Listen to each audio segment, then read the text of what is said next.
Tú lavas los platos, vieja. El vino es para mamá. Esas palabras cayeron en medio del comedor, como un vaso que se rompe contra el piso de mosaico. Eran las 2:14 de la tarde del domingo y había 17 personas sentadas alrededor de esa mesa.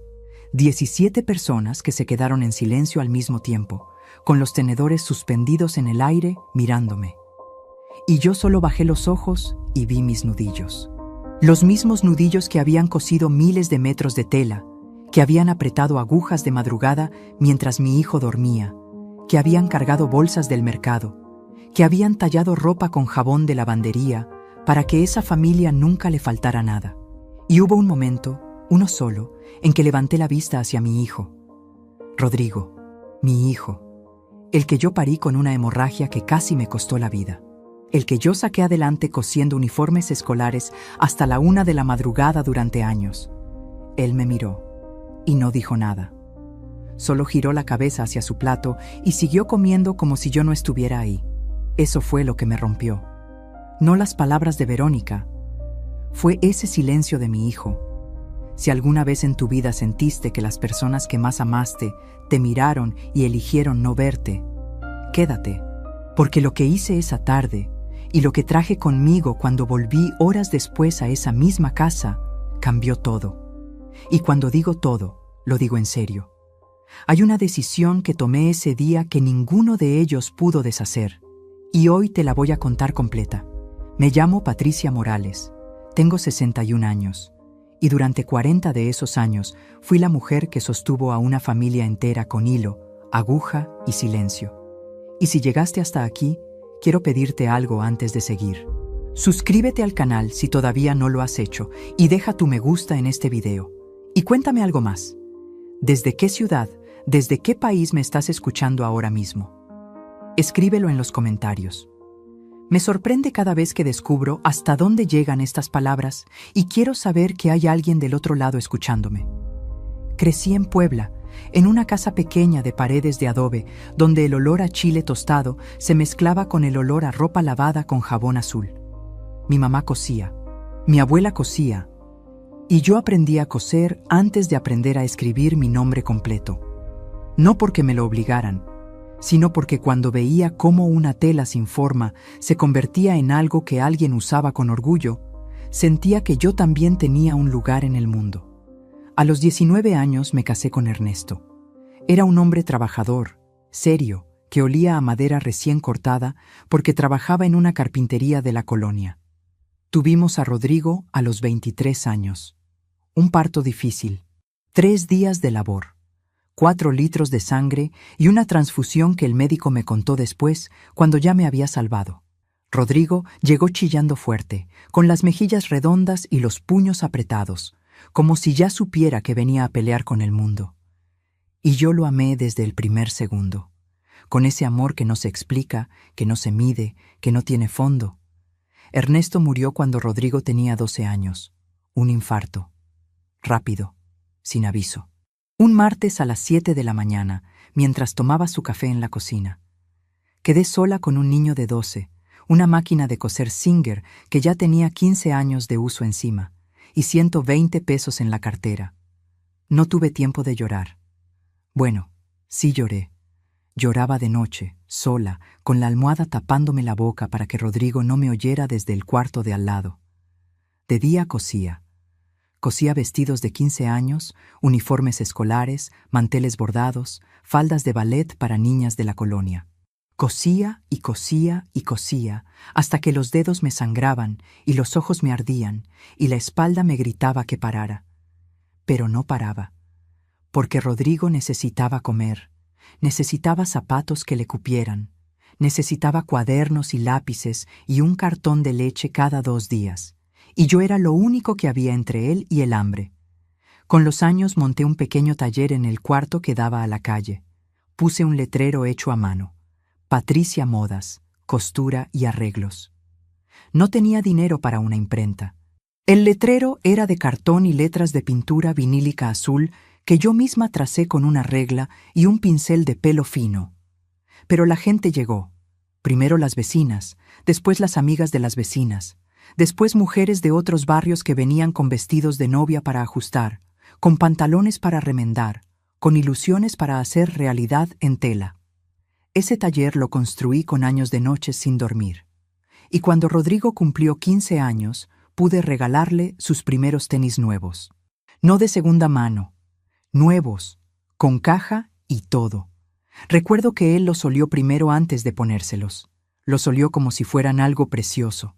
Y a mí se me cerró la garganta de la emoción, porque en ese olor yo reconocí todo lo que había costado. Las madrugadas, el frío del cuarto, los dedos entumecidos, los ojos irritados. Eso fue lo que construí, eso fue lo que di.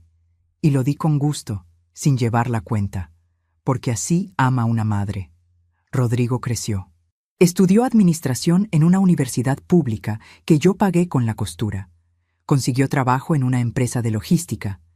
Y a los 28 años me presentó a Verónica. La primera vez que la vi, pensé que era guapa. Alta, segura de sí misma, con una sonrisa que llegaba antes que las palabras. Me cayó bien, de verdad. Recuerdo que le dije a mi comadre Esperanza: me cayó bien la novia de Rodrigo, tiene carácter. Y Esperanza me miró con esa cara que ella pone cuando sabe algo que yo todavía no sé, y me dijo muy despacio: Patricia, el carácter también puede herir. No le hice caso. Se casaron en mayo. Tuvieron su departamento rentado en la colonia Narvarte. 2 años después llegó Sofía, mi nieta. Esa niña que nació con los ojos enormes y que desde que aprendió a caminar me buscaba a mí primero cuando tenía miedo, o frío, o sueño. Cuando Sofía tenía 2 años, el dueño del departamento le subió la renta de golpe. Rodrigo me llamó: «Mamá, ¿nos dejas vivir en tu casa tantito mientras ahorramos?». La casa de la colonia Ermita. La casa donde Rodrigo creció. La que yo había comprado con 15 años de costura, que todavía mantenía con mi pensión y con los encargos que seguían llegando al taller. ¿Qué iba a decirle yo que no? Era mi hijo. Se mudaron en octubre. Los primeros meses estuvo bien. Verónica me ayudaba a veces en la cocina.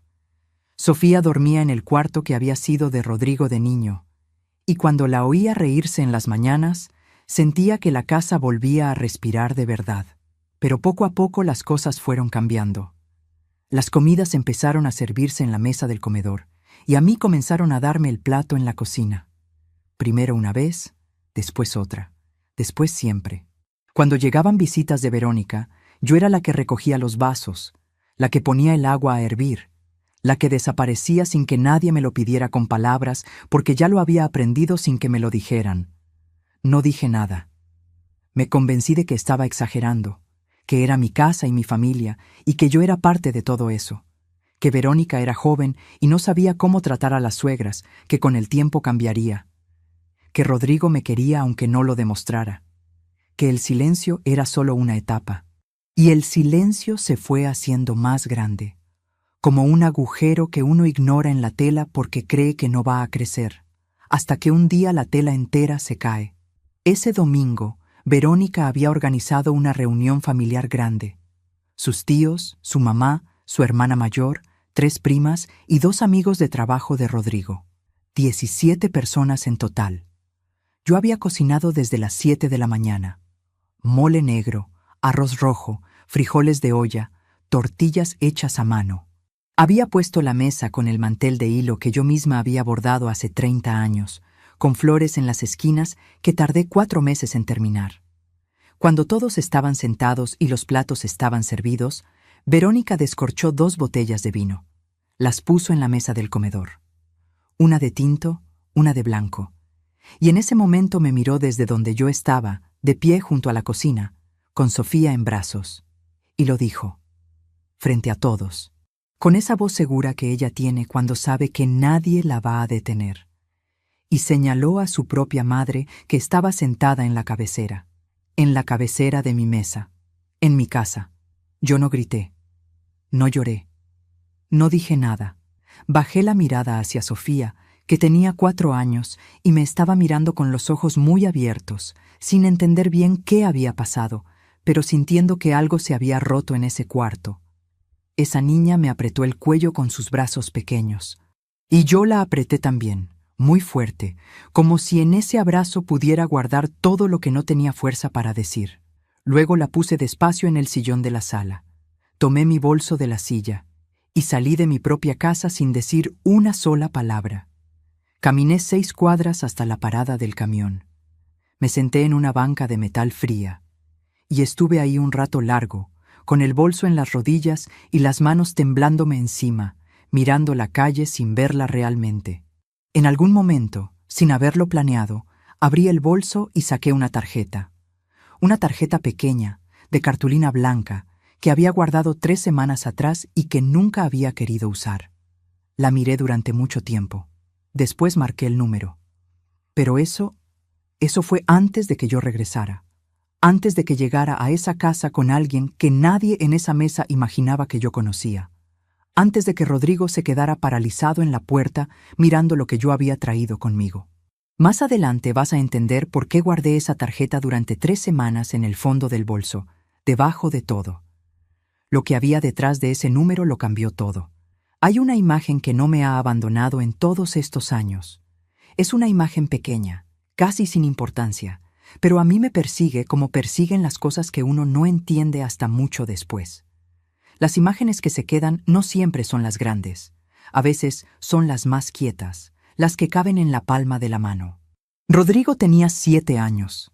Era un miércoles de invierno y llovía desde temprano con esa lluvia fina y fría que cala los huesos, la que no hace ruido pero empapa todo lo que toca.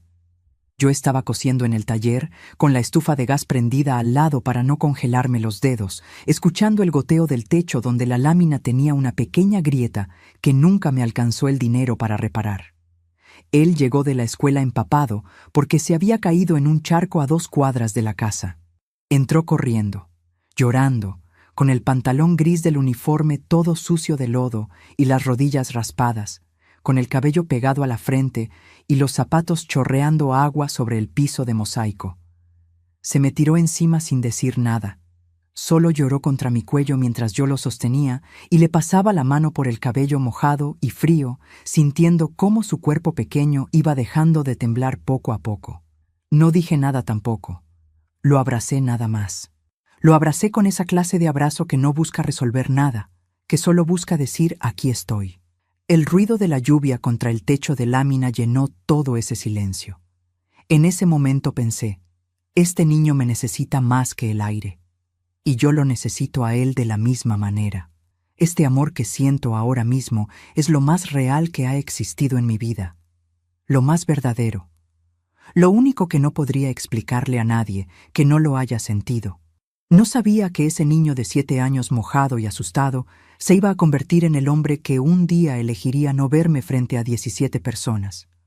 No lo sabía porque nadie puede saber esas cosas. Y tal vez es mejor así.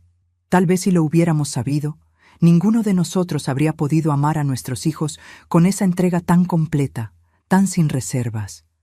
Nadie sabe esas cosas. Uno no puede saberlas. Y sin embargo, a veces me pregunto si algo de lo que yo hice o no hice sembró una semilla que yo misma no alcancé a ver crecer. Una semilla que yo regué sin saber que la estaba regando, en los gestos pequeños, en los silencios, en las decisiones que tomé creyendo que estaba haciendo lo correcto. Esa pregunta me ha quitado el sueño muchas noches. Me ha tenido sentada en la oscuridad del cuarto mirando el techo, repasando años enteros, como quien repasa las páginas de un libro que ya no puede cambiar, pero tampoco puede dejar de leer. ¿Será que fui yo? ¿Será que lo malcrié sin darme cuenta? ¿Será que al darle todo sin pedirle nada a cambio, le enseñé que podía recibirlo todo sin agradecer nada? ¿Será que el amor que no pone límites también enseña a no reconocerlos? No lo sé. Todavía no lo sé del todo. Pero sí sé lo que hice. Y sé lo que no hice. Y esas 2 cosas pesan diferente.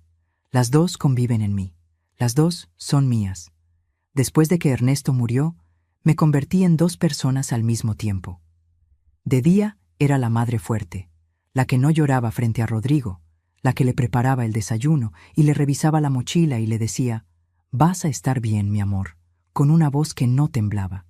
La que llegaba a la cama cada noche sintiéndose vacía, pero que al día siguiente volvía a levantarse porque no había otra opción.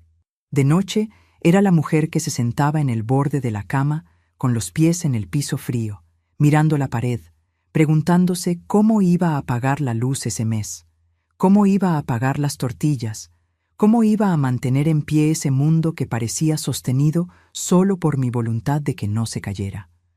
En esa época, mi vecina doña Carmen me regaló un radio de pilas, uno de esos radios viejos de plástico café con la antena doblada a la mitad que solo agarraba bien 2 estaciones. Tenía una pegatina decolorada de una Virgen de Guadalupe en un costado que ya casi no se distinguía de tanto que se había borrado. Yo lo ponía en la cocina mientras cosía de noche. Me hacía compañía. A veces pasaban valses, a veces radionovelas, a veces solo la estática del radio llenando el cuarto como un zumbido que no decía nada, pero que tampoco dejaba el silencio entero. Pero era algo. Era una voz que no pedía nada y no juzgaba nada. Y en esa época eso valía más de lo que parece. A Rodrigo le gustaba ese radio.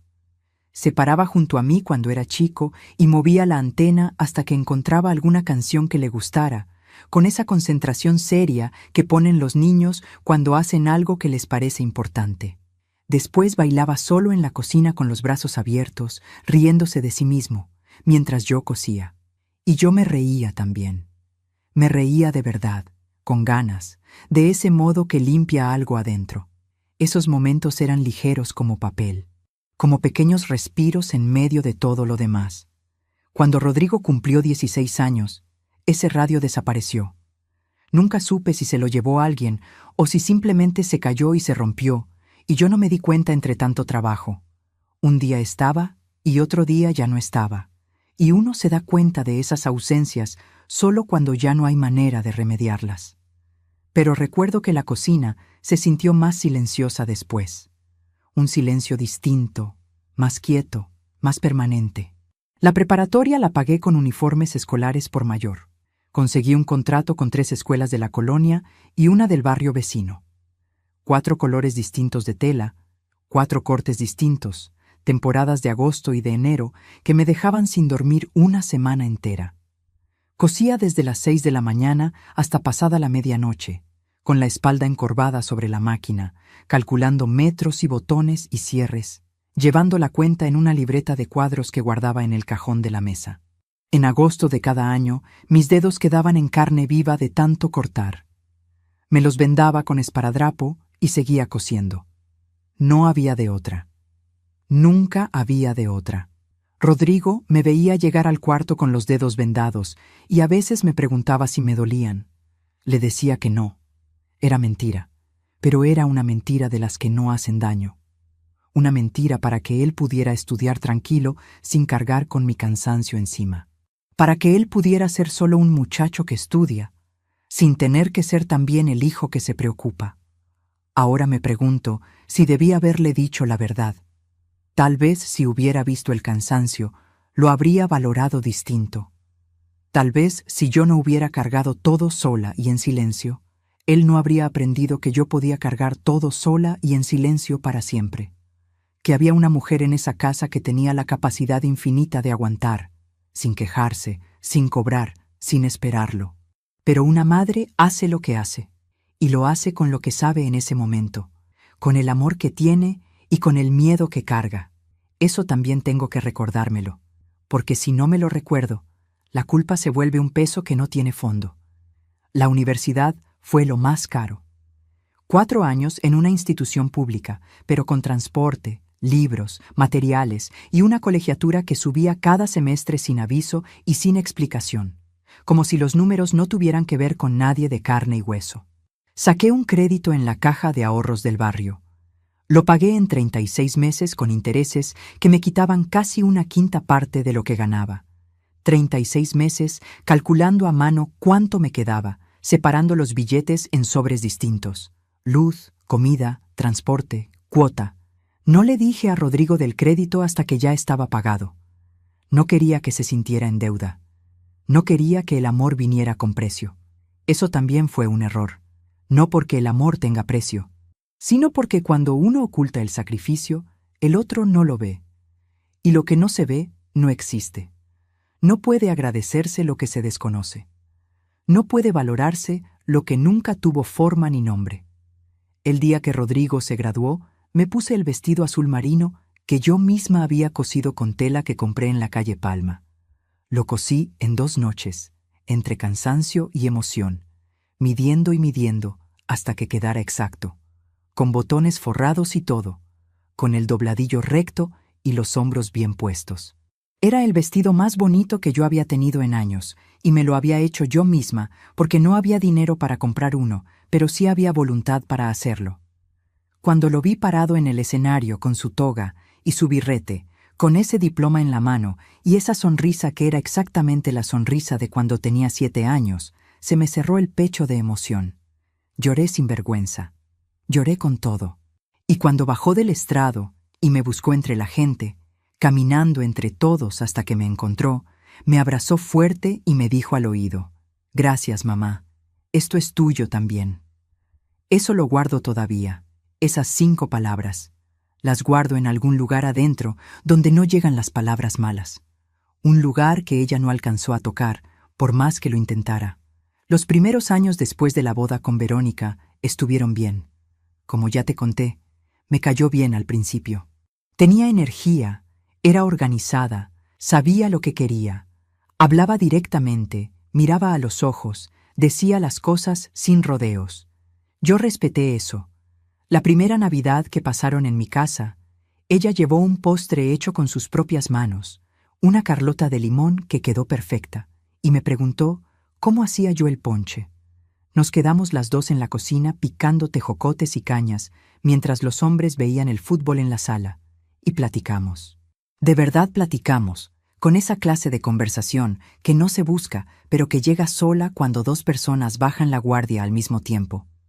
Me contó de su mamá, de su infancia en Monterrey, de lo mucho que había trabajado para conseguir lo que tenía.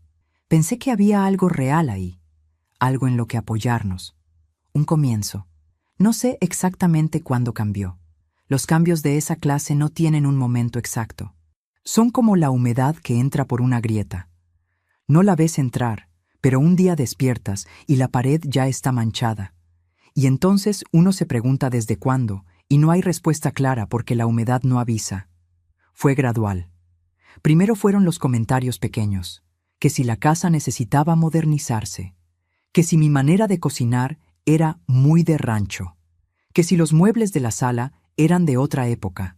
Los decía con una sonrisa, con esa ligereza que hace que uno no sepa bien si molestarse o reírse. Yo los escuché y no dije nada. Me dije a mí misma que era su manera de expresarse, que era joven, que no lo decía con mala intención. Me convencí de eso muchas veces, más de las que debí. Después vinieron las decisiones que se tomaban sin preguntarme. Cambiaron el color de la cocina sin decirme nada. Un sábado llegué del mercado y la cocina era verde menta cuando yo la había dejado color crema. El color crema que yo había elegido hacía 15 años porque me recordaba las paredes de la casa de mi mamá. Cuando le pregunté a Rodrigo me dijo: «Es que Verónica quería cambiarla, mamá. Además la tuya ya estaba muy vieja». La mía. Como si el color de una pared pudiera ser mío o de alguien más. Como si la casa entera no fuera mía. Ese día guardé silencio. Lo guardé muy hondo. Más hondo de lo que debí. Y aquí viene algo que necesito contarte porque todavía me duele cuando lo recuerdo. No por lo que fue en sí mismo, sino por lo que representó. Por lo que me mostró que ya era normal en esa casa. Sofía tenía 2 años y 8 meses. Era una tarde de jueves, de esas tardes sin prisa que parecen más largas y más suaves, y yo estaba en el patio de atrás enseñándole a Sofía a reconocer las plantas. Le mostraba la planta de epazote que yo tenía en una maceta de barro roja, la misma maceta que había sido de mi mamá, que había hecho el viaje de una casa a otra durante décadas sin romperse, y Sofía la tocaba con los deditos con mucho cuidado, como si supiera que era algo delicado, como si los niños pequeños supieran más cosas de las que uno cree. Me dijo con su voz de bebé: «Güela, ¿esto se come?» Y yo me reí y le dije que sí, que olía rico, que lo podía oler. Me incliné para acercarle la hoja y ella la olió con los ojos muy abiertos, muy seria, como descubriendo algo importante. Entonces llegó Verónica al patio. Me miró a mí, miró la maceta y sin decir buenas tardes dijo: ¿Por qué la dejas tocar eso? Tiene tierra y microbios. Tomó a Sofía del brazo con esa firmeza suya que no admite conversación y se la llevó adentro sin mirarme más.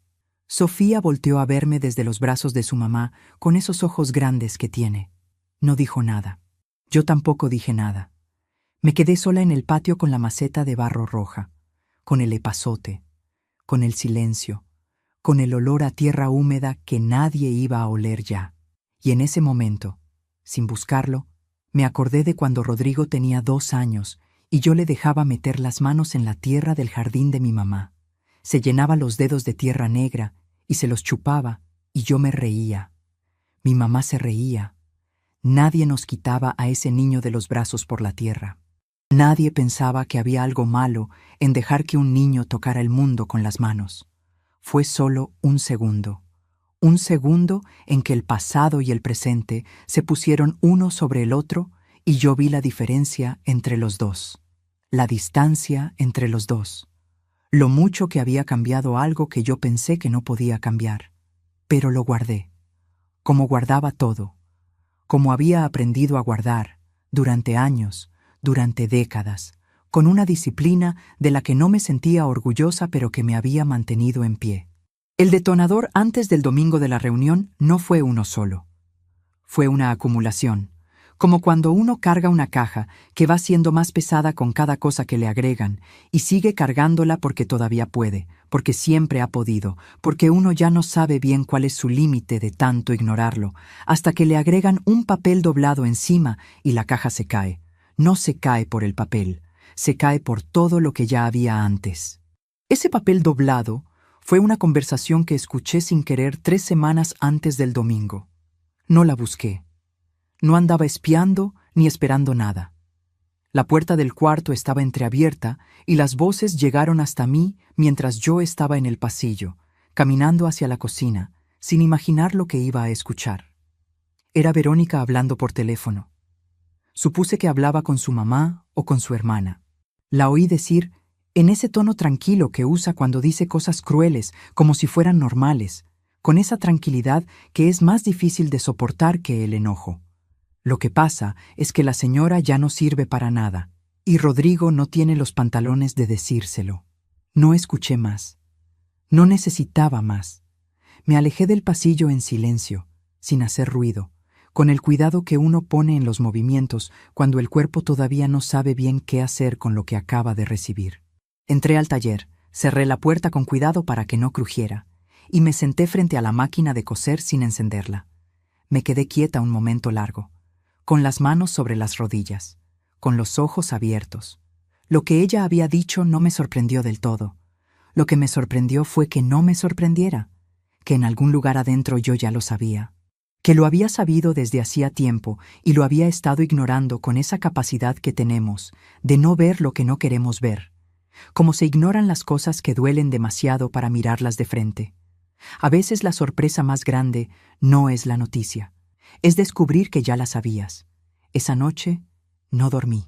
Me quedé en la cama con los ojos abiertos mirando el techo oscuro, escuchando la respiración de la casa, pensando, no con palabras ordenadas, con imágenes, con pedazos de años que iban y venían solos. Abrí el bolso y saqué del fondo una tarjeta pequeña de cartulina blanca que me había dado el licenciado Fuentes semanas antes, cuando fui a renovar unos papeles del taller. Él me la había dado casi de pasada, con esa amabilidad discreta de quien ofrece ayuda sin hacerlo sentir como una carga, diciéndome que si alguna vez necesitaba orientación sobre algún asunto de propiedad, que lo llamara sin pena. La había guardado sin saber bien por qué, sin pensar que la fuera a necesitar. Debajo de mi cartera, debajo de todo, en el fondo, como se guardan las cosas que uno no quiere ver pero tampoco quiere tirar. La tuve en la mano esa noche un rato largo. Le di vuelta varias veces. Leí el nombre, el teléfono, la dirección. Después la metí de nuevo al fondo del bolso. 3 semanas después del domingo más largo de mi vida, Cuando ya estaba sentada en esa banca de metal frío en la parada del camión, con las manos temblando encima del bolso y el corazón latiendo más fuerte de lo que debería, fue cuando la volví a sacar. Aunque todavía no sabía exactamente lo que iba a pasar esa noche, algo dentro de mí ya había decidido. No con palabras, con los huesos, con esa certeza silenciosa que no viene de la cabeza, sino de algún lugar más profundo. Como cuando uno sabe que el tiempo de aguantar terminó, sin que nadie tenga que decírtelo, sin que haya que explicarlo ni justificarlo, solo saberlo. Necesito detenerme un momento aquí, porque mientras te cuento todo esto, pienso en cuántas personas me están escuchando ahora mismo que también lo dieron todo, durante años, durante décadas, sin llevar la cuenta, sin pedir recibo, sin esperar reconocimiento, porque así aman las madres, los padres, los abuelos de esta tierra, con todo y sin condiciones. Y recibieron tan poco a cambio, o peor, recibieron desprecio donde debía haber gratitud. Indiferencia donde debía haber memoria, silencio donde debían haber llegado las palabras. ¿Tú también viviste algo así? ¿Tú también guardaste silencio cuando debiste haber hablado? ¿Tú también cargaste todo solo, toda sola, convenciéndote de que podías con eso y con más? Escríbemelo en los comentarios. Quiero leer tu historia. Quiero que sepas que no estás solo, no estás sola. Que estas palabras llegan hasta ti porque hay algo que compartimos, algo que no necesita explicarse ni traducirse, que se reconoce nomás con sentirlo. Con sentir que alguien más pasó por ahí y salió del otro lado. Había algo que yo hacía cuando era niña y me golpeaba con algo duro, con la esquina de una mesa o el filo de una puerta. No lloraba de inmediato. Había un segundo, justo un segundo, entre el golpe y el dolor, en que el cuerpo todavía no entendía lo que le había pasado. Un segundo de silencio absoluto antes de que todo ardiera. El cuerpo tiene esa manera de protegerse a sí mismo, de pedirse un momento antes de aceptar lo que ya ocurrió. Eso fue lo que sentí cuando Verónica dijo esas palabras frente a 17 personas. Un segundo de nada. Y después el ardor, pero no lo mostré. Bajé los ojos, apreté a Sofía, salí. Eso ya te lo conté. Lo que no te conté es lo que pasó dentro de mí durante las horas que estuve sentada en esa banca de metal, mirando pasar los camiones sin subirme a ninguno, mirando pasar el mundo como si yo fuera invisible en él, como si el tiempo se hubiera vuelto algo que solo les pasaba a los demás. Los pensamientos no fueron poéticos ni ordenados, fueron cortos, furiosos, concretos. 40 años cosiendo. La casa, es mi casa. Rodrigo no dijo nada, Rodrigo no dijo nada, Rodrigo no dijo nada. El mantel con las flores bordadas. 4 meses en hacerlo. La maceta roja de mi mamá. La cocina verde menta. La señora ya no sirve para nada. Ya no sirve, ya no sirve, ya no sirve para nada. Esas palabras giraban en mi cabeza sin pausa, sin piedad, como disco rayado que no encuentra el final del surco. Esas palabras de Verónica por teléfono, que yo había escuchado sin querer 3 semanas antes, se me repitieron ahí en la banca con una claridad que casi me cortó la respiración. Las había guardado. Las había doblado y metido muy adentro, como se mete algo que quema, algo que uno sabe que no puede mirar todavía. Pero ya no había adentro donde guardarlas. El adentro se había llenado. Se había desbordado esa tarde frente a 17 personas. Y entonces, en medio de ese remolino de pensamientos, me acordé de la tarjeta. La saqué del bolso. La sostuve entre los dedos con cuidado, como si fuera a romperse. Como si el papel tuviera la fragilidad de todo lo que en ese momento dependía de él. Cartulina blanca. Letras negras pequeñas. Licenciado Arturo Fuentes. Notaría y asesoría legal en materia de bienes raíces y herencias. Un número de teléfono. Una dirección en la Colonia Centro. 3 semanas antes, cuando él me la había dado en la notaría, yo no entendí bien por qué la guardé. Me dije que era por costumbre, que una siempre guarda las tarjetas de la gente aunque no las vaya a usar. Pero la verdad era otra. La verdad era que una parte de mí, una parte muy callada y muy fría que yo no quería escuchar ni reconocer, ya sabía que iba a necesitarla. Esa parte no tenía nombre, pero sí tenía paciencia. Había estado esperando. Marqué el número a las 4:38 de la tarde. Sonó 3 veces. Contestó él mismo. Le dije quién era. Le dije que necesitaba hablar con él sobre mi casa, sobre mis derechos como dueña, sobre lo que podía hacer si quería pedir a alguien que se fuera. Lo dije con una voz más tranquila de lo que esperaba tener, como si las palabras ya estuvieran listas y solo hubieran estado esperando ser dichas.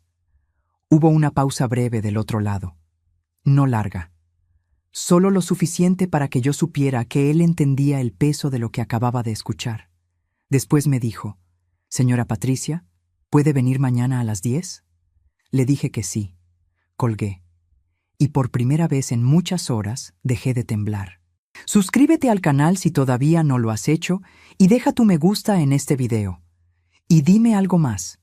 ¿Desde qué país, desde qué ciudad me estás escuchando ahora mismo? Escríbelo en los comentarios. Solo eso. Quiero saber hasta dónde llegan estas palabras. Esa noche regresé a la casa a las 7:15 de la noche.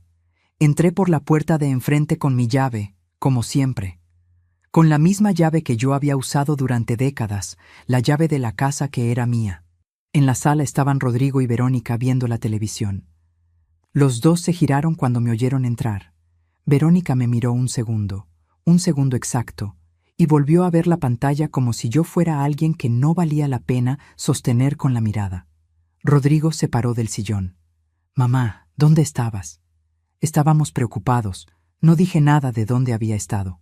Solo lo miré. Lo miré de una manera que no era enojo ni era llanto. Era otra cosa. Era algo que yo tampoco había tenido antes en los ojos. Y algo en mi cara debió haberle dicho algo porque él no siguió preguntando. Se quedó parado en medio de la sala sin saber bien qué hacer con las manos, con esa torpeza de los hombres grandes cuando se sienten pequeños y no tienen palabras para explicarlo. Fui directo al cuarto de Sofía. Ella estaba dormida ya. Me senté en el borde de su cama un momento, en la oscuridad tibia del cuarto, escuchándola respirar. Esa respiración pausada y segura que solo tienen los niños que se sienten completamente a salvo. Olía a jabón de bebé y a las galletas que le gustaban. Le acomodé la cobijita sin despertarla. Le di un beso muy despacio en la frente, apenas rozándola, con cuidado de no interrumpirle el sueño. Me quedé ahí un momento más de lo necesario, porque a veces uno necesita quedarse donde es querido antes de enfrentar lo que viene. Después me fui a mi cuarto. Cerré la puerta. No con el seguro, porque nunca cerraba con seguro en mi propia casa. Nunca había necesitado hacerlo. Pero sí la cerré. Me senté en la silla del cuarto, la silla de madera tallada que había sido de mi mamá, la que tenía el respaldo un poco chueco desde que me la heredó, pero que yo nunca quise cambiar porque tenía la forma exacta de sus años. Me quedé quieta en la oscuridad un rato largo. No lloré, ya no había lágrimas. Las lágrimas son para cuando uno todavía tiene esperanza de que algo cambie con el llanto. Esto ya era distinto. Solo había una cosa que se había asentado dentro de mí como el polvo después de que cesa el viento. Una cosa quieta y fría y muy clara. Yo no era una visita en mi propia casa. Yo era la dueña. Y era momento de que eso quedara muy claro. Eso que sentí esa noche no fue rabia. La rabia es caliente y ciega y grita y rompe cosas. Esto era distinto.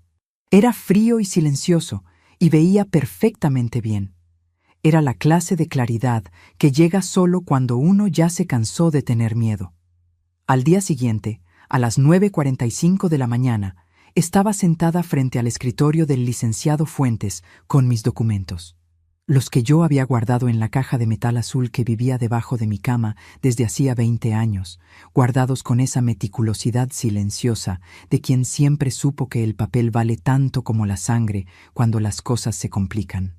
La escritura de la casa, el comprobante del crédito pagado, los recibos del predial a mi nombre, año por año, sin falta, el acta de matrimonio de Ernesto y mío, y el acta de defunción de Ernesto, y el documento que acreditaba que yo era la única heredera del bien inmueble. Todo en orden, todo mío, todo con sello y fecha y nombre. El licenciado Fuentes lo revisó despacio, con calma, sin apresurarse. Era un hombre mayor, de bigote gris, que usaba unos lentes con armazón de metal que le hacían la cara seria pero no antipática. La clase de cara que da confianza porque no está tratando de darla. Cuando terminó de revisar, juntó los papeles con cuidado, los alineó contra el escritorio con un golpe suave y me miró por encima de los lentes. Me dijo: «Señora Patricia, esta propiedad es completamente suya. No tiene ninguna deuda, no tiene ningún gravamen. Usted puede pedir que cualquier persona desocupe el inmueble en cualquier momento, con un aviso legal de 30 días. 30 días. Yo repetí esas 2 palabras en silencio dentro de mi cabeza. Las dejé reposar ahí. Les tomé la medida. 30 días. El licenciado me explicó el procedimiento. Me habló de un documento oficial, una carta notariada que él podía preparar, firmada y sellada, que yo entregaría a las personas que vivían en mi casa. A partir de ese momento, tendrían 30 días para desocupar voluntariamente, con todas las formalidades que la ley exige, con toda la seriedad que merecía lo que yo había construido sola. Le pregunté cuánto costaba el trámite. Me dijo el precio. Tenía ese dinero. Lo tenía en la cuenta de ahorros que yo mantenía sola, la que nunca había mezclado con los gastos de la casa, la que había alimentado con los encargos del taller durante años, costura a costura, dobladillo a dobladillo. Una cuenta pequeña, discreta, que era solo mía y que nadie en esa casa sabía exactamente cuánto tenía. No porque yo fuera astuta, sino porque nadie me lo había preguntado. Y lo que nadie pregunta, nadie lo conoce. Le dije que adelante. Salí de esa notaría a las 11:20 de la mañana con un recibo en la mano y una cita para recoger el documento 3 días después. Caminé por la calle del centro con el sol en la cara.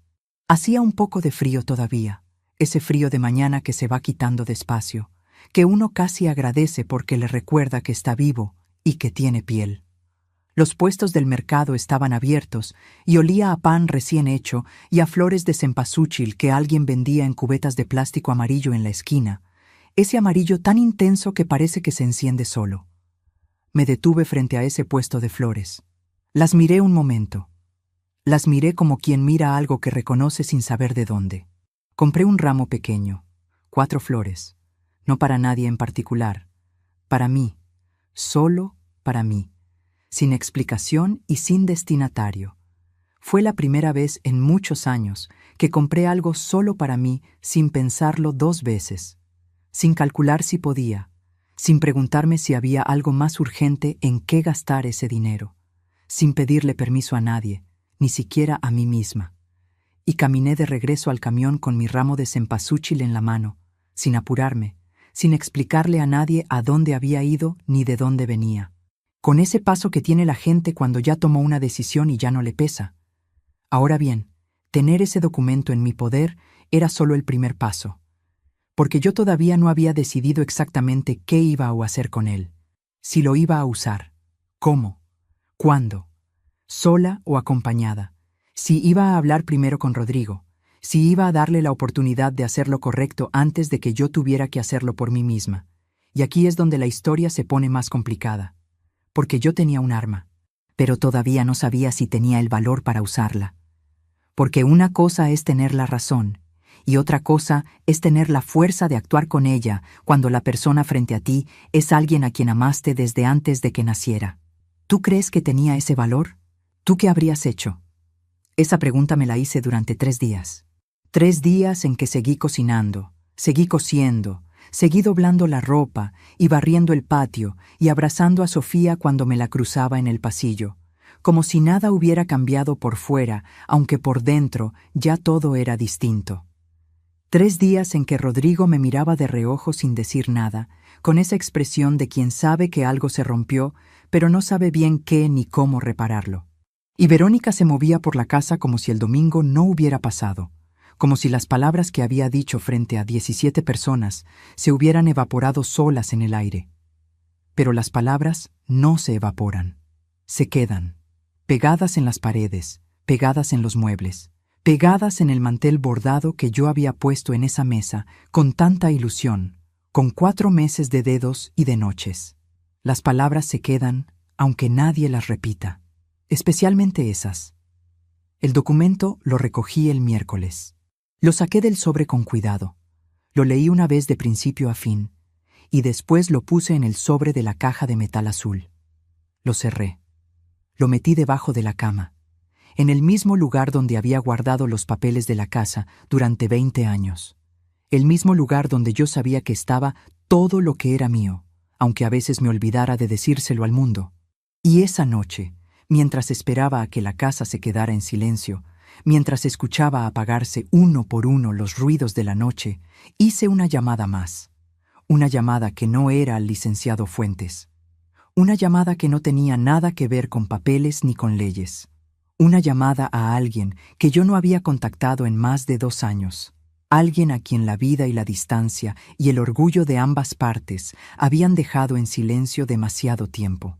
Alguien que, cuando supo lo que estaba pasando, no me preguntó nada más, no me pidió explicaciones, no me hizo esperar. Me dijo sin dudar: Patricia, yo llego cuando me digas. Esa persona era la última que Rodrigo esperaba ver entrar por esa puerta. Y lo que pasó cuando llegó, eso lo cambia todo. Pero antes de contártelo, necesito que sepas cómo fueron esos 3 días adentro de esa casa. Lo que vi, lo que oí. Lo que aprendí sobre mi propio hijo en 72 horas, que valen más que 30 años de creerle ciegamente. Porque a veces uno necesita ver a alguien con los ojos que ya saben la verdad para poder verlo por primera vez.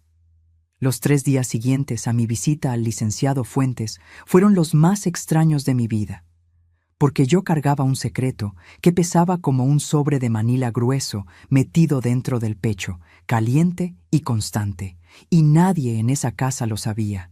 Nadie podía ver que algo había cambiado. Y esa distancia entre lo que se veía y lo que era real me resultaba al mismo tiempo agotadora y de alguna manera extraña, poderosa. Seguía siendo todo como siempre. Me levanté a las 6:15, como cualquier día, con el mismo despertador de siempre, el mismo frío del piso antes de encontrar los guaraches. Calenté agua para el café, saqué el pan, puse la mesa, doblé la servilleta en el mismo lugar de siempre, todo igual por fuera, todo distinto por dentro. Cuando Rodrigo bajó a desayunar a las 7:15, lo encontró todo listo como siempre. Me miró un momento desde el marco de la puerta con esa cara que él pone cuando no sabe bien qué está pensando. Esa cara que tiene desde niño y que yo aprendí a leer mejor que ninguna otra. Y se sentó sin decir nada. Durante el desayuno estuvimos en silencio. No un silencio tenso, no exactamente.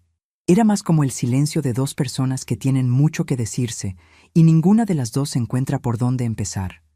Un silencio con peso, con historia, con cosas flotando debajo que ninguno de los dos quería tocar todavía. Verónica bajó después. Se sirvió café sin mirarme, con esa costumbre ya tallada de ignorar mi presencia, como se ignora un mueble que ya no se nota. Tomó su taza y se fue al cuarto a terminar de arreglarse.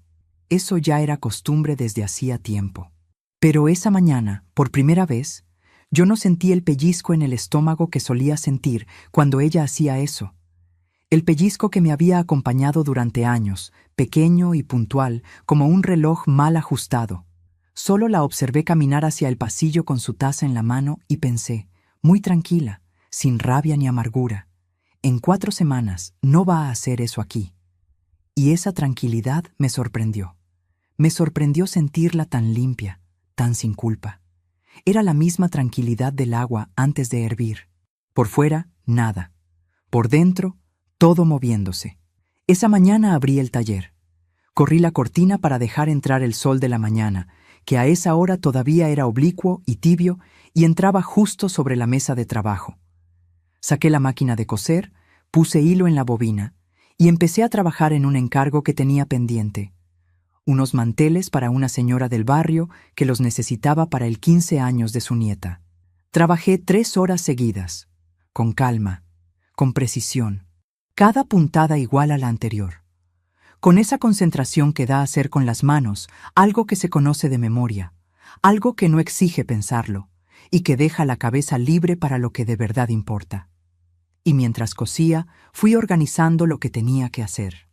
Lo fui poniendo en orden como se ponen en orden los hilos antes de empezar un bordado difícil.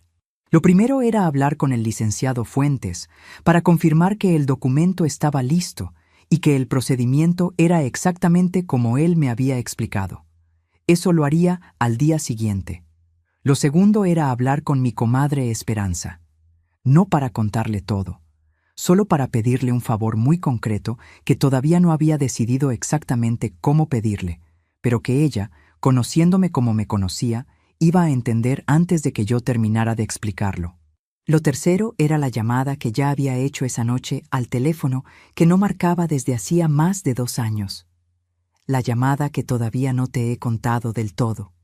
La persona del otro lado me había dicho que llegaba cuando yo dijera, y yo todavía no había dicho la fecha. Todavía estaba midiendo el momento. Todavía estaba asegurándome de que cuando dijera la fecha, no iba a echarme para atrás. Esa tarde, mientras Rodrigo llegaba del trabajo y Verónica tenía una de sus conversaciones largas por teléfono en el cuarto, con esa voz que sube cuando cree que nadie la escucha, ocurrió algo que no estaba en ninguno de mis planes. Sofía entró al taller. Así, sin tocar, como siempre hacía, con esa confianza silenciosa que tienen los niños cuando saben que en un lugar son bienvenidos sin condiciones. Se paró junto a la máquina de coser y me miró trabajar un momento. Tenía una galleta de animalitos en la mano, a medias, y los labios llenos de migajas. Me miró con esa atención completa que solo los niños muy pequeños y los animales saben tener. ¿Huela? Dime, mi amor, ¿por qué estás triste? Me detuve. Apagué la máquina. La miré. ¿Quién te dijo que estoy triste? Nadie. Lo vi yo sola. 4 años. 4 años tenía esa niña y ya veía lo que los adultos de esa casa no se molestaban en ver. Lo que nadie se había tomado el trabajo de preguntarme en semanas, me lo preguntaba ella en 5 palabras, de pie junto a mi máquina de coser, con una galleta a medias en la mano. Me acerqué, le limpié las migajas de los labios con el pulgar, despacio, sintiendo la suavidad de esa piel que todavía no sabe lo que es el cansancio, y le dije, no estoy triste, mi amor. Estoy pensando. Ella me estudió la cara un momento más, con esos ojos enormes que tiene, y que no dejan pasar nada, con la misma seriedad con que los niños evalúan las cosas cuando todavía no saben que se supone que deben disimular. Después me ofreció la mitad de su galleta con toda la seriedad del mundo, con las 2 manos extendidas, como se ofrece algo precioso, como se ofrece lo más valioso que uno tiene en ese momento. Y yo me reí, una risa de verdad, que salió sola, sin buscarla. La primera en muchos días, una de esas risas que uno no sabe que necesitaba hasta que llega. La tomé, la comí, le dije que estaba muy rica. Y ella se subió a la silla de al lado, esa silla pequeña que yo había puesto ahí años atrás para que Rodrigo me acompañara cuando era chico, y se quedó ahí sentada, columpiando los pies que no llegaban al piso, acompañándome en silencio mientras yo volvía a coser, sin pedir nada, sin preguntar más, solo estando. Esa imagen la guardo como se guardan las flores entre las páginas de un libro, aplanada, quieta, para siempre, sin que el tiempo pueda seguir tocándola. Antes de contarte lo que pasó después, necesito preguntarte algo, y de verdad quiero saber tu respuesta. Si tú estuvieras en mi lugar, con ese documento guardado bajo la cama, con esa persona que habías llamado lista para llegar, con ese hijo que había elegido el silencio frente a 17 personas, ¿habrías esperado más? ¿O ya era suficiente? ¿Cuánto tiempo más le habrías dado? Escríbeme en los comentarios. Necesito saber qué habrías hecho tú. Al día siguiente confirmé con el licenciado Fuentes. El documento estaba listo, sellado y firmado. Fui a recogerlo a las 10 de la mañana, caminando despacio por las calles que ya conocía de memoria, respirando ese aire de mañana que todavía no se ha llenado del ruido del día. Lo guardé en el sobre de la caja de metal azul, junto con los otros papeles. Cerré la caja. La puse de nuevo debajo de la cama. en el lugar donde siempre había estado todo lo que era mío de verdad. Esa tarde llamé a Esperanza. Esperanza y yo nos conocíamos desde hacía 32 años. Habíamos sido vecinas antes de que yo comprara la casa de la colonia Ermita, vecinas de pared compartida, de ventanas que se veían de frente, de saludos a gritos por encima de la ropa tendida. Habíamos criado a nuestros hijos juntas, nos habíamos prestado huevos y harina cuando hacía falta, nos habíamos sentado una al lado de la otra en las noches difíciles sin necesitar muchas palabras. Habíamos enterrado juntas a nuestros esposos con 1 año de diferencia, y eso crea entre dos personas un lazo que no se nombra, pero que tampoco se rompe. Era el tipo de amistad que no necesita explicaciones porque ya tiene demasiada historia acumulada. La clase de persona que uno llama cuando las cosas se ponen serias de verdad. Le conté lo suficiente. No todo. Solo lo que necesitaba que supiera para ayudarme. Lo justo para que entendiera sin tener que llenarlo de detalles que lo complicarían. Cuando terminé, Esperanza estuvo un momento en silencio. Un silencio que yo ya conocía. El silencio de ella cuando está pensando con cuidado antes de hablar. Cuando está midiendo las palabras como se mide la tela antes de cortar. Después dijo, con esa voz suya que no sube ni baja nunca. Esa voz que tiene la temperatura constante de quien ya vio demasiado como para asustarse. Patricia, ¿para qué me necesitas exactamente? Le dije para qué. Volvió a quedarse callada un momento. Solo un momento. Y después, dime cuándo. 32 años de amistad. Y nunca me había fallado una sola vez. El tercer día fue el jueves. Y el jueves fue cuando Rodrigo, por primera vez desde el domingo, me buscó. Fue en la tarde, cuando Verónica había salido a una cita con su hermana y la casa respiraba de otra manera, con esa calma distinta que tiene el aire cuando ciertas personas no están. Me encontró en la cocina pelando papas, con el delantal puesto y la radio baja al fondo, y se sentó en la silla de junto sin que yo lo invitara. La misma silla donde se sentaba de niño a hacer la tarea mientras yo cocinaba. La misma que había usado durante años, sin darse cuenta de que eso era un regalo. Se quedó mirando sus propias manos un rato antes de hablar, como si buscara en ellas el comienzo de las palabras. Mamá, lo que pasó el domingo, lo miré. Esperé. Le dejé el espacio que necesitaba, aunque una parte de mí ya sabía lo que iba a venir. Él tragó saliva. Sé que estuvo mal. Lo de Verónica estuvo mal. Pero también tienes que entender que ella a veces se exalta y dice cosas que no piensa y... ¿Me escuchaste, Rodrigo? Él levantó la vista. Estabas ahí. Me escuchaste decirte con los ojos que te necesitaba. Y elegiste tu plato. No lo dije con temblor en la voz. No lo dije llorando. Lo dije como se dice una verdad que ya no tiene dónde esconderse, que ya no necesita adornos ni disculpas. Él no dijo nada. Vi cómo algo en su cara se movía por dentro, como cuando el agua de un vaso se agita aunque nadie lo toque, como cuando algo que uno había guardado muy quieto se desacomoda solo. Mamá, no hace falta que digas nada ahorita, le dije. Y lo dije sin enojo, sin lágrimas, solo con esa calma fría y limpia que me había instalado en el pecho desde el domingo, que ya no me pesaba, sino que me sostenía. Hay cosas que ya están decididas, Rodrigo, y las vas a entender muy pronto. Él frunció el ceño. ¿Qué quieres decir con eso? Terminé de pelar la papa que tenía en la mano. La puse en el tazón de agua con esa precisión lenta que tienen los gestos cuando uno los hace por última vez, sin saber todavía que es la última vez. Me sequé las manos en el mandil. Quiero decir que te quiero mucho, que siempre te voy a querer, que eres mi hijo y eso no cambia con nada de lo que pase, pero que esta casa es mía, y que yo también soy una persona, no solo tu madre, una persona. Se quedó mirándome fijo, con esa expresión de quien escucha palabras que entiende por separado, pero que juntas no le cuadran todavía. Y yo fui al taller, cerré la puerta y marqué el número que llevaba 3 días esperando marcar. 3 días sintiéndolo en la punta de los dedos cada vez que pasaba cerca del teléfono. La voz del otro lado contestó al primer timbrazo. Le dije, «Puedes venir el sábado. El sábado llegó con un sol de mañana limpio y frío, de ese que ilumina sin calentar todavía, que pone luz en todo sin comprometerse con el calor. Yo estaba en la cocina desde temprano, antes de que la casa empezara a moverse.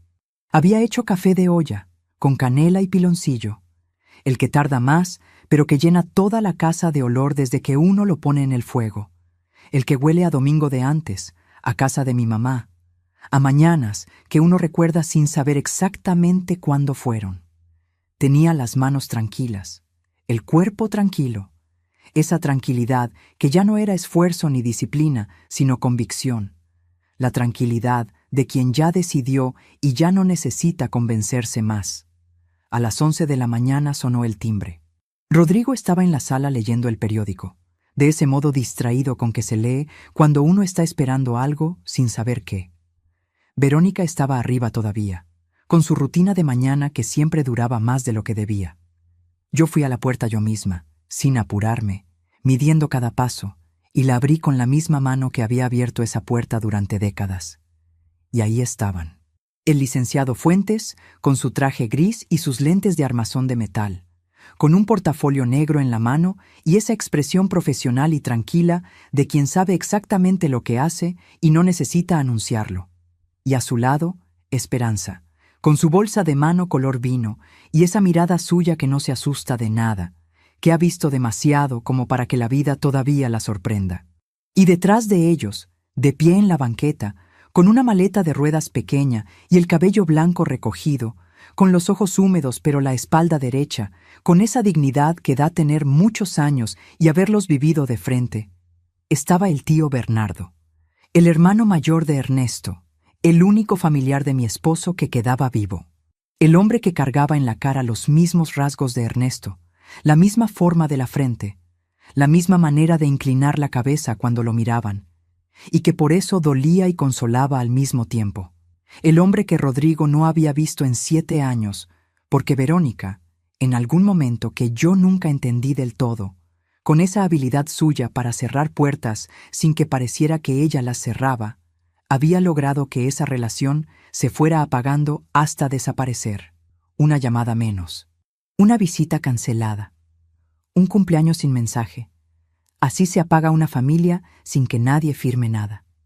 El tío Bernardo, 81 años.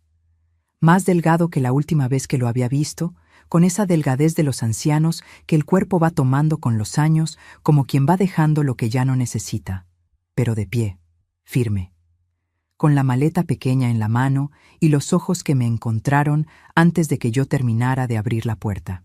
Rodrigo escuchó el ruido de la puerta y salió de la sala con el periódico todavía en la mano. Se quedó parado en el pasillo mirando hacia la entrada con esa postura que uno tiene cuando algo no termina de tener sentido. Vi exactamente el momento en que reconoció al tío Bernardo. Vi el instante preciso. Vi cómo su cara pasó de la confusión a algo que no era exactamente culpa, pero que se le parecía mucho. Algo que se quedó a mitad del camino entre el reconocimiento y el peso de lo que había dejado apagarse. «Mamá, ¿qué es esto?». No respondí de inmediato. Los hice pasar. Los senté en la sala como se sienta a las personas que uno ha esperado con cuidado. Le serví café al licenciado Fuentes en la taza buena, la de porcelana blanca que yo guardaba para las visitas importantes. Le di un abrazo largo al tío Bernardo, uno de esos abrazos que dicen muchas cosas que no se dicen con palabras, que dicen te extrañé y me alegra que estés aquí y lo siento todo al mismo tiempo. Le apreté la mano a Esperanza, que me apretó de vuelta con esa firmeza suya que significa aquí estoy. Rodrigo seguía parado en el pasillo, con el periódico todavía doblado en la mano, sin entender qué estaba pasando en su propia sala. Sin entender que esa sala exacta donde él había crecido y donde había creído que las cosas siempre iban a seguir como estaban, en ese momento ya era otra cosa, o lo que él había creído que era su sala. En ese momento se oyeron pasos en las escaleras. Verónica bajó con su bata y el cabello suelto, todavía a medio arreglar, y frenó en seco en el último escalón cuando vio a las personas sentadas en la sala. Sus ojos recorrieron el grupo una vez, 2 veces, y me buscaron a mí con una expresión que yo no le había visto antes. No era enojo, No era la frialdad de siempre, era algo más cercano al miedo. Esa clase de miedo que llega cuando uno se da cuenta, demasiado tarde, de que las cosas ya se movieron sin pedirle permiso. El licenciado Fuentes se puso de pie con esa calma de quien ha hecho esto muchas veces y sabe que el peso del momento no requiere dramatismo. Abrió el portafolio, sacó el sobre con ambas manos y lo puso sobre la mesa de centro. Sobre el mantel bordado con las flores en las esquinas que yo había tardado 4 meses en terminar. Sobre ese mantel que había sobrevivido años de esa mesa, que había absorbido el calor de cientos de tazas, que era tan mío como mis propias manos. Y dijo, con esa voz tranquila y clara y sin fisuras que tienen los hombres que saben exactamente el peso de lo que dicen. Buenos días. Soy el licenciado Arturo Fuentes, notario público. Estoy aquí a solicitud de la señora Patricia Morales, propietaria legítima de este inmueble, para hacer entrega formal de un aviso de desocupación voluntaria con 30 días de plazo, de acuerdo con lo establecido en... No escuché el resto de la frase legal. Las palabras siguieron, precisas y formales, llenando la sala con su peso oficial. Pero yo no las escuché. Estaba mirando a Rodrigo.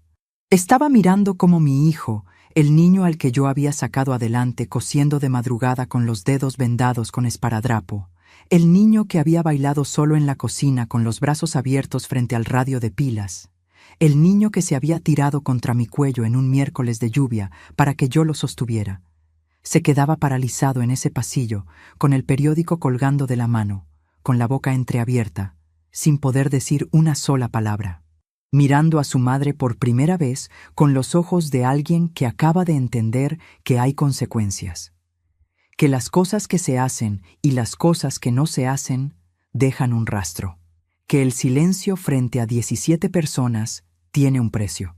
Y lo que él dijo cuando finalmente recuperó la voz, eso fue lo último que yo esperaba escuchar. Lo que Rodrigo dijo fue esto: Mamá, ¿por qué no me hablaste antes? No antes de los gritos de Verónica, no antes de que el licenciado Fuentes pusiera ese sobre encima de la mesa, sino antes de que todo esto llegara tan lejos. Esa fue la pregunta de mi hijo, y fue la pregunta más cruel y la más honesta que me hizo en toda su vida al mismo tiempo, porque tenía razón, y no la tenía. Tenía razón en que yo había guardado demasiado, que había cargado en silencio lo que no debí cargar sola, que acaso si yo hubiera hablado antes, si hubiera puesto límites antes, si hubiera dicho, esto no, Rodrigo, esto no está bien, la primera vez y la segunda y la tercera, las cosas no habrían llegado hasta ese domingo del mantel bordado y los 17 invitados y la copa de vino.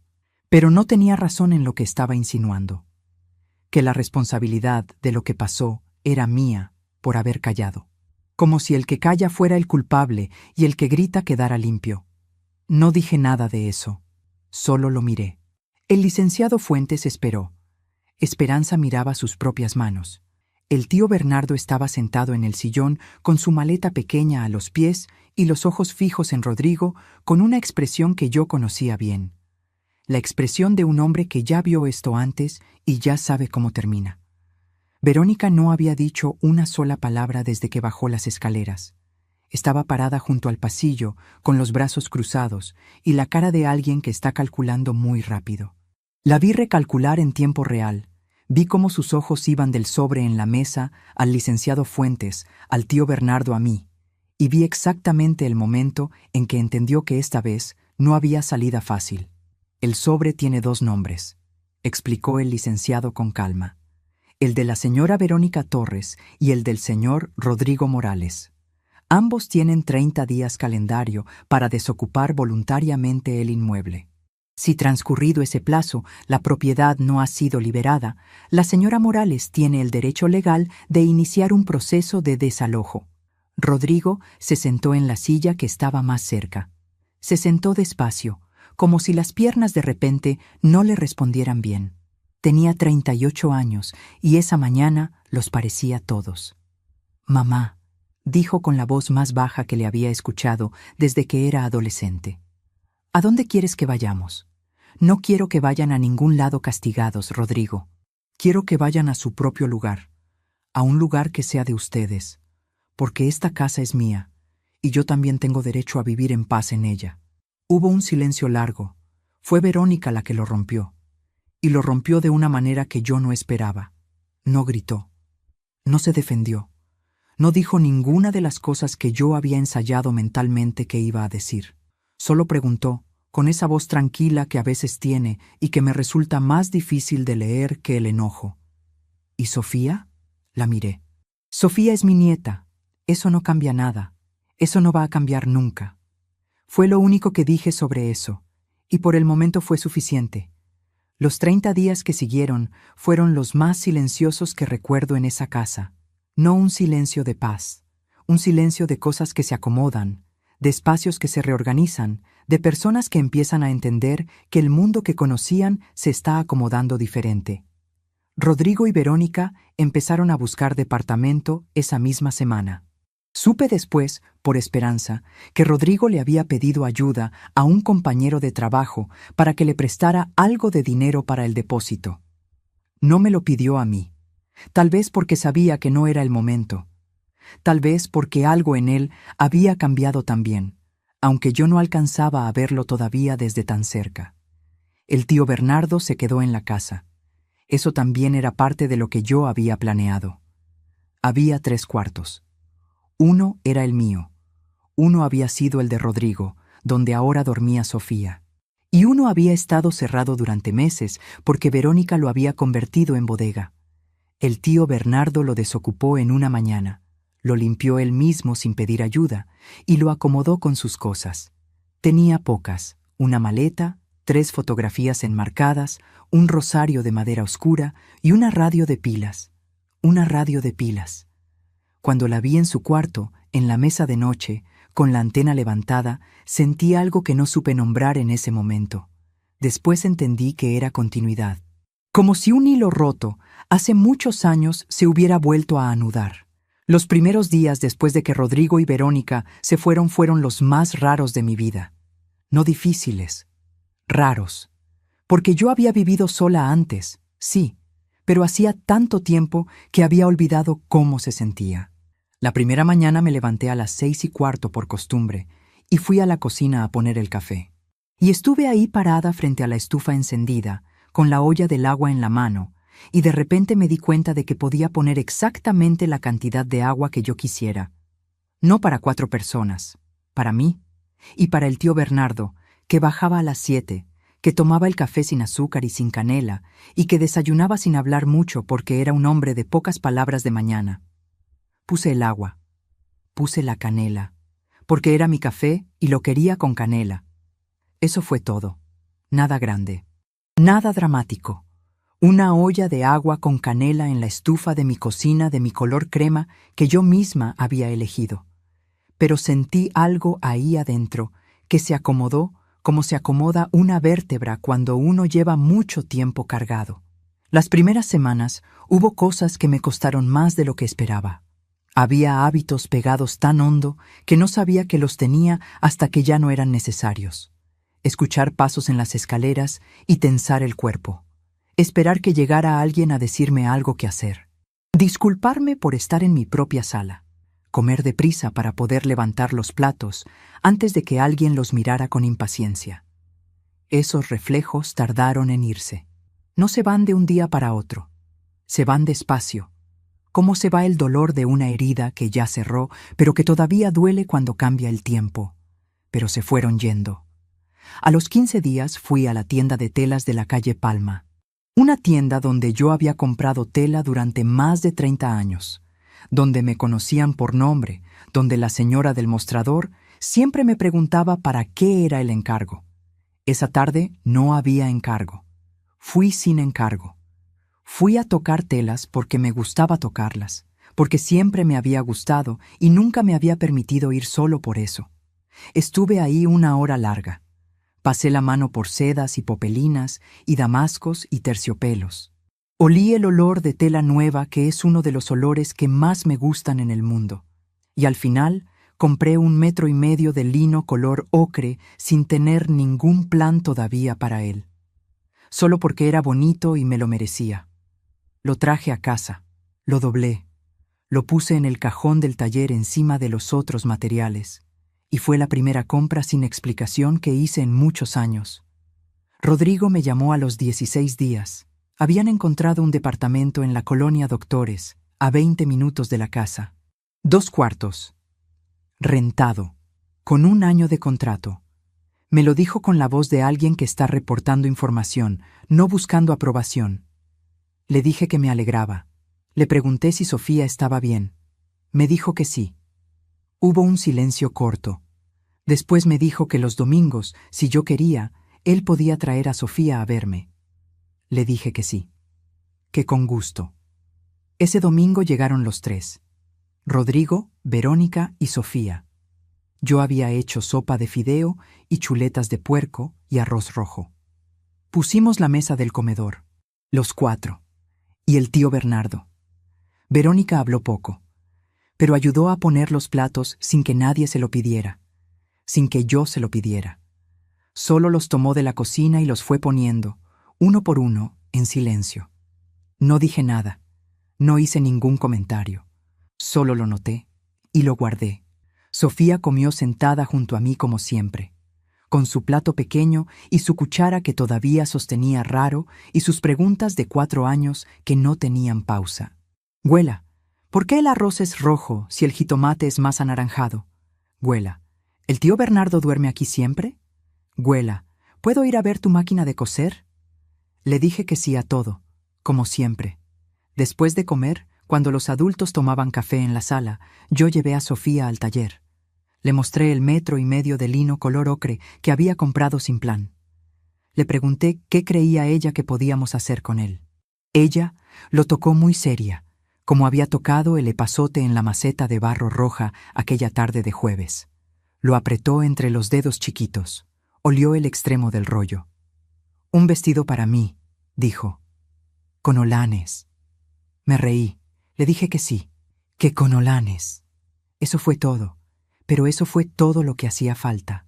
Esa tarde, cuando ya se iban, Rodrigo se quedó parado un momento en la puerta. Los demás ya habían salido.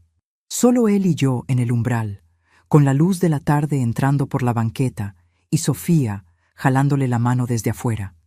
Me miró, y sin decir nada, sin un discurso, sin ninguna de las palabras que yo había imaginado que algún día me diría, hizo algo que no esperaba. Estiró la mano, no para darme un apretón formal, para darme la llave de repuesto de la casa que yo misma le había dado hacía 3 años cuando se mudaron.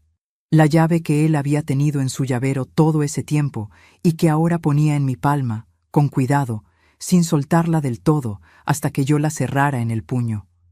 No dijo nada. Yo tampoco. La cerré en el puño y la sostuve ahí, caliente del calor de su bolsillo, mientras lo veía alejarse por la banqueta con su familia. Cerré la puerta. Me quedé sola en el pasillo con esa llave en la mano.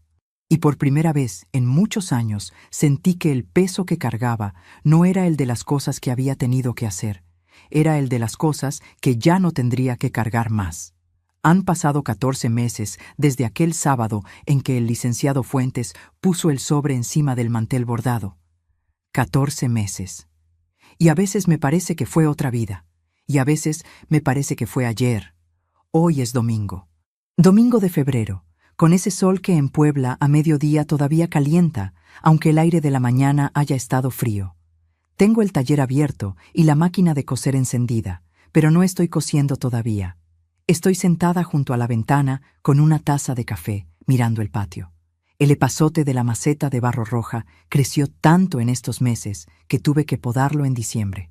Ahora está otra vez verde y tupido, moviéndose un poco con el aire que entra por la barda. El tío Bernardo ya no está aquí. Se fue en octubre, de madrugada, tranquilo, en su cama, con sus 3 fotografías enmarcadas en la mesa de noche y su rosario entre los dedos. Fue una muerte buena, si es que eso existe. El médico dijo que no sufrió. Yo creo que sí sufrió, pero hacia adentro, como sufren los hombres de esa generación que aprendieron que el dolor no se muestra. Lo extraño cada mañana cuando bajo a la cocina y ya no está él sentado en la silla de junto, tomando su café negro sin azúcar y sin canela, leyendo el periódico del día anterior porque el del día era más caro, Y él nunca perdió la costumbre de ahorrar, aunque yo le decía que no hacía falta. Me dejó algo. No en papel, no en documento. Me lo dijo él mismo 3 semanas antes de irse, una tarde en que estábamos sentados los dos en el patio, y el sol estaba bajando y el epazote olía fuerte, y él me miró de lado y me dijo: «Patricia, Ernesto hubiera estado muy orgulloso de ti. No de lo que hiciste con los papeles ni con la casa. Del momento en que decidiste que ya era suficiente. Eso es lo que él hubiera querido ver». No le respondí nada. Me quedé mirando el patio. Después de un rato, le dije que yo también lo creía. Rodrigo viene cada domingo. Desde hace 11 meses no ha fallado uno solo. Llega con Sofía, casi siempre sin Verónica, aunque en los últimos 3 meses ella ha venido también, algunas veces. No siempre. Pero viene. Verónica y yo no somos amigas. No voy a decirte eso porque sería mentira, y no tiene caso mentirte a estas alturas. Entre ella y yo hay algo que podría llamarse respeto cauteloso. Un respeto que se construyó no con palabras, sino con acciones pequeñas y repetidas. Ella llegando un domingo y preguntando si necesitaba algo del mercado antes de venir. Yo diciéndole que sí podía traer jitomates. Ella trayendo los jitomates, yo cocinando con ellos. Las dos en la cocina al mismo tiempo sin pisarnos, sin estorbarnos, sin fingir que todo está perfecto, pero sin lastimarnos tampoco. Hay un territorio nuevo entre nosotras que todavía no tiene nombre exacto, pero está ahí, y de momento es suficiente. Con Rodrigo es diferente. Con Rodrigo hay una conversación que empezó ese domingo en que me devolvió la llave y que todavía no ha terminado. Es una conversación que a veces se hace con palabras y a veces con silencios y a veces con cosas tan pequeñas como pasarme el pan sin que yo lo pida o quedarse 10 minutos más después de que Verónica ya está en el carro esperándolo. El domingo pasado se quedó esos 10 minutos. Sofía ya estaba afuera y él estaba parado junto a la puerta con la mano en el picaporte cuando me dijo sin mirarme del todo: «Mamá, ¿tú crees que uno puede aprender?». Le pregunté qué quería decir. Me miró entonces, a los ojos, y dijo: «Aprender a hacer las cosas distintas, a ser distinto, a no repetir lo que uno aprendió mal sin saber que lo aprendió mal». Me quedé quieta un momento. Después le dije: «Sí, creo que sí.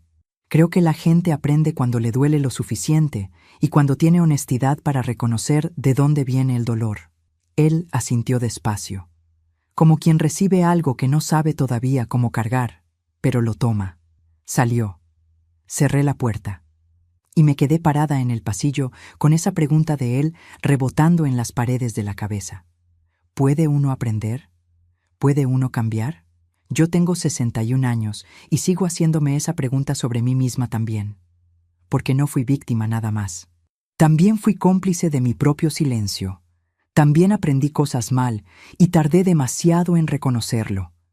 Aprendí que el amor de madre no tiene límites, que dar sin pedir nada a cambio es virtud, que aguantar es fortaleza.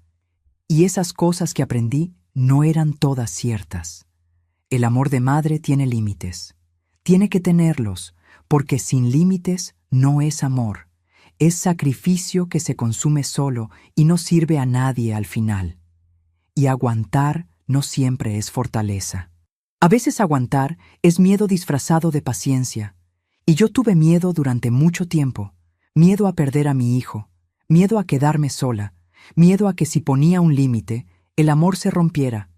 Lo que aprendí este año es que el amor que se rompe cuando uno pone un límite nunca fue amor completo. Era una transacción, y las transacciones se terminan cuando una parte deja de pagar. El amor real resiste los límites, se ajusta a ellos. A veces duele ajustarse, sí, pero resiste. Sofía viene cada domingo. Eso no ha cambiado. Y eso es lo más importante. Esta semana le terminé el vestido de lino color ocre con holanes. Lo colgué en el cuarto que fue del tío Bernardo, que ahora es un cuarto limpio con luz y la ventana abierta.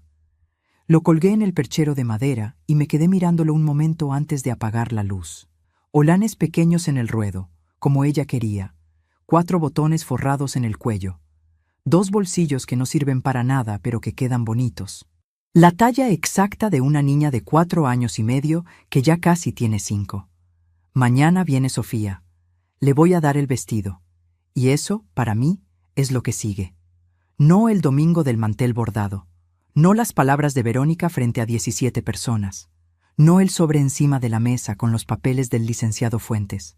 Lo que sigue es el vestido de lino color ocre, los solanes, los botones forrados, los ojos enormes de esa niña cuando vea que lo que le prometí existe de verdad y está esperándola colgado en un perchero de madera.